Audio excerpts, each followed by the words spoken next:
বোনেরা, বিবাহ যখন মেয়েদের ইন্তেজাম করে, দেখবেন মেয়েটারে বিবাহ করানোর জন্য কানের মধ্যে দুল পরায়, নাকের মধ্যে ফুল পরায়, গলার মধ্যে অনেক সুন্দর সুন্দর চেইন পরায়। মা বোনেরা, নাকের মধ্যে কানের মধ্যে দুল যদি না পড়ে, তাহলে হাদিস শরীফ বলে এদেরকে পুরুষের সাদৃশ্য মনে হয়। এই জন্য মহিলারা নাকে কানের মধ্যে দুল পরবে। ইয়া রাসূলুল্লাহ, আপনি যে বললেন ঈমানের দৌলতে, ঈমানের অলংকার দিয়া দেহ সাজানোর জন্য, নবীজি বুঝতে পারলাম না। দুনিয়ার মহিলারা সাধারণভাবে বিভিন্ন অলংকার দিয়া সাজে, তাহলে ঈমানের সাজে কেমনে দেহটারে সাজাইব? হযরতে আব্দুল্লাহ ইবনে আব্বাস রাদিয়াল্লাহু তাআলা আনহু হাদিস বর্ণনা করেন। মনোযোগ দিবেন। আব্দুল্লাহ ইবনে আব্বাস রাদিয়াল্লাহু তাআলা আনহু হাদিস বর্ণনা করেন যে আব্দুল্লাহ ইবনে আব্বাস রাদিয়াল্লাহু তাআলা আনহুর মাজার সৌদি আরবের তায়েফ এলাকায় অবস্থিত। তায়েফ এলাকায় আব্দুল্লাহ ইবনে আব্বাসের নামে বাবু আব্দুল্লাহ ইবনে আব্বাস নামক একটা বড় গেট আছে।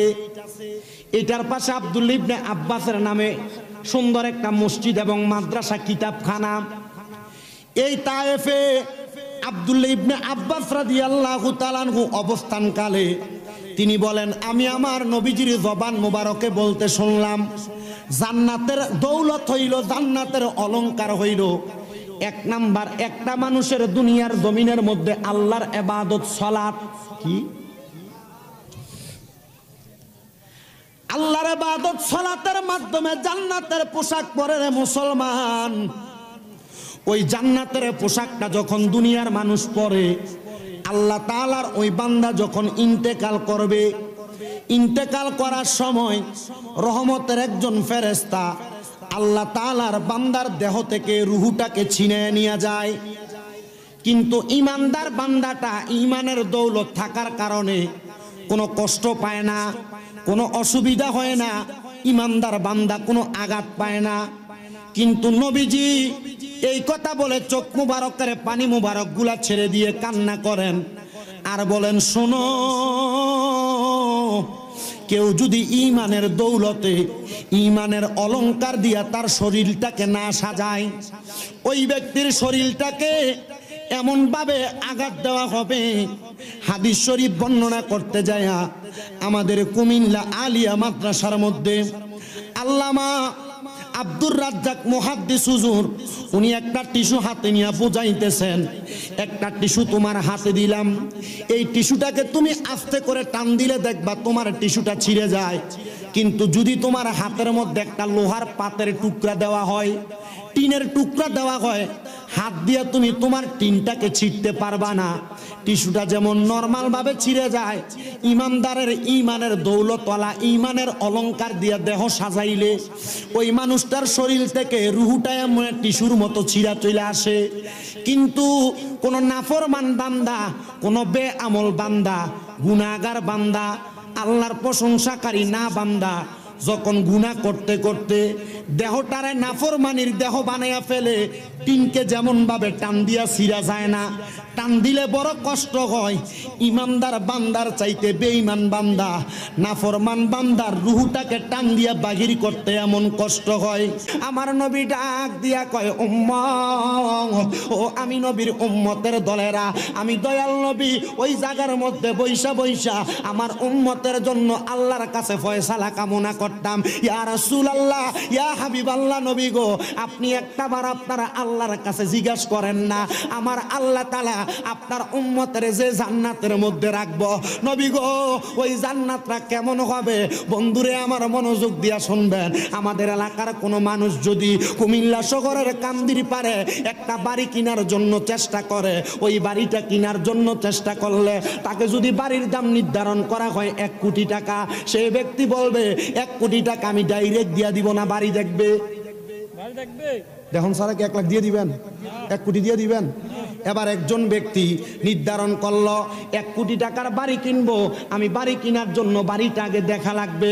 সাহাবায়ে কেরাম তেমন ভাবে ডাক দিয়া কই, ইয়া রাসূলুল্লাহ, নামাজ পড়ি, রোজা রাখি, হজ করি, যাকাত দেই, দান সদকা করি, আপনি নবীরে ভালোবাসি, আপনি নবীরে মোহাব্বত করি। নবী গো, আপনি দয়াল নবী বলেন ওই জান্নাতটা কেমন হবে? কারণ যেই জান্নাত পাওয়ার জন্য আমরা ইবাদত করি। আমার নবীজি বলেন, আমি মসজিদে নববীর বারান্দার মধ্যে বৈশা বৈশা চক্ষুটা বন্ধ করলাম, এমন টাইমে দেখলাম আমার সামনে হযরতে জিবরাইল আলাইহিস সালাতু ওয়াস সালাম হাজির হয়ে গেছে। জিবরাইল হাজির হইয়া আমি নবীর চেহারা মুবারকের সামনে একটা চাদর মেইলা ধরছে। আমি নবীর সামনে 70 মতান্তরে 72 জন সাহাবী বসা। আমি নবীর সামনে যখন চাদরটা ধরলেন, আমি দয়াল নবী হঠাৎ করে চোখটা বন্ধ করলাম। এমন টাইমে দেখলাম জিবরাইল আলাইহিস সালাতু ওয়াস সালাম চাদরটা আমার সামনে ধরল। জিবরাইল বলে, ইয়া রাসূলুল্লাহ, ইয়া হাবিবাল্লাহ, আপনার চোখ মুবারকটা বন্ধ করেন। আমি দয়াল নবী আমার চোখ মুবারক বন্ধ করলাম। জিবরাইল আলাইহিস সালাতু ওয়াস সালাম আমি নবীর সামনে মেরাজের রজনীতে আমি নবী জান্নাত যেমন দেখছি, জাহান্নাম যেমন দেখছি, জান্নাতটারে আমি নবীর সামনে তুইলা ধরছে। আমি নবী আবার জান্নাতের বর্ণনা দিতে লাগলাম, ইয়া রাসূলুল্লাহ, জান্নাতটা কেমন? আমার নবী কয়, আল্লাহ জান্নাত কত সুন্দর করে বানাইছে। আল্লাহ স্বর্ণের একটা ইট লইছেন, রূপার একটা ইট দিয়া, মাঝখানে লাল রঙের ইয়াকুত জামারুত পাথর দিয়া আল্লাহ জান্নাত বানাইছে। নবী গো, বুঝলাম আল্লাহ জান্নাত বানাইছে। ওই জান্নাতের মধ্যে আমার আল্লাহ তাআলা কি ব্যবস্থা রাখছে? আল্লাহর হাবিব চোখ মুবারকের পানিগুলা ছাইরা দিয়া কান্দে আর ডাক দিয়া কয়, উম্মত, আমার আল্লাহ তাআলার ওই জান্নাতের মধ্যে এমন কোনো কিছুর কমতি নাই, এমন কোনো কিছুর কমতি নাই। উম্মত মনে মনে যা খাওয়ার চিন্তা করবে, যেইটা করার চিন্তা করবে, আল্লাহ জান্নাতের মধ্যে উম্মতের জন্য সেই ব্যবস্থা রাখছে। ইয়া রাসূলুল্লাহ, ইয়া হাবিবাল্লাহ, নবী গো, ব্যবস্থাটা কেমন হবে? আল্লাহর নবী কয়, এক একটা জান্নাতের জন্য আল্লাহ তাআলা 40টা করে হুর গিলমান রাখছে জান্নাতি ব্যক্তির সেবা করার জন্য। নবী গো, বুঝতে পারলাম জান্নাতি ব্যক্তির জন্য 40টা হুর গিলমান রাখছে সেবা করার জন্য। ইয়া রাসূলুল্লাহ, ওই হুর গিলমানের সেবা পাওয়ার জন্য আমরা প্রস্তুত আছি কিনা আমরা বলতে পারবো না। আমার নূরের নবী রাহমাতুল লিল আলামিন নবী বলে, যদি তুমি জান্নাতি হুর গিলমানের মতো কইরা সেবা পাইতে চাও, তাহলে তুমি তোমার শরীরটাকে, দেহটাকে ঈমানের দৌলতে সাজাও।